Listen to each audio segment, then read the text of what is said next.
there was a rich merchant who had 4 wives.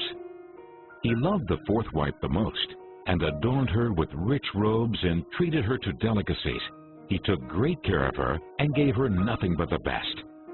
He also loved the 3rd wife very much.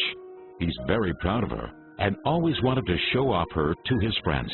However, the merchant is always in great fear that she might run away with some other men. He too loved his 2nd wife.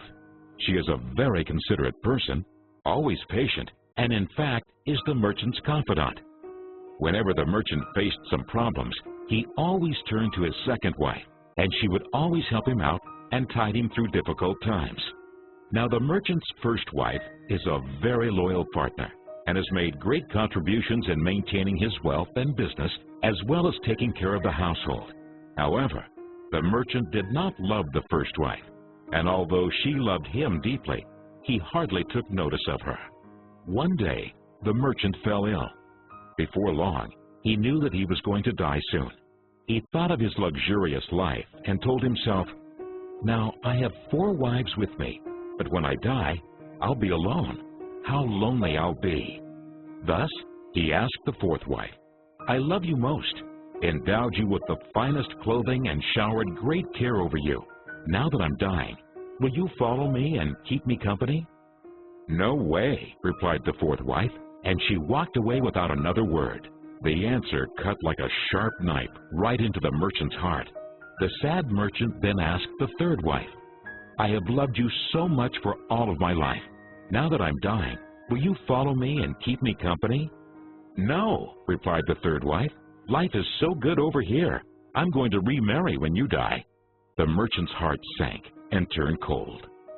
He then asked the 2nd wife, "I always turn to you for help, and you've always helped me out. Now I need your help again. When I die, will you follow me and keep me company?" "I'm sorry, I can't help you out this time," replied the 2nd wife.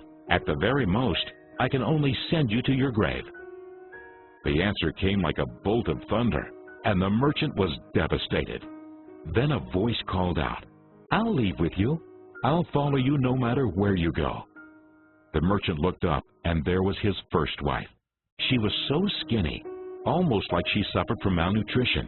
Greatly grieved, the merchant said, "I should have taken much better care of you while I could have." Actually, we all have 4 wives in our lives. The 4th wife is our body. No matter how much time and effort we lavish in making it look good, it'll leave us when we die. Our 3rd wife? Our possessions, status, and wealth. When we die, they all go to others. The 2nd wife is our family and friends. No matter how close they had been there for us when we're alive, the furthest they can stay by us is up to the grave.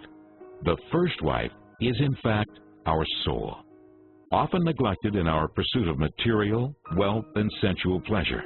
Guess what? It is actually the only thing that follows us wherever we go. Perhaps it's a good idea to cultivate and strengthen it now, rather than to wait until we're on our deathbed to lament.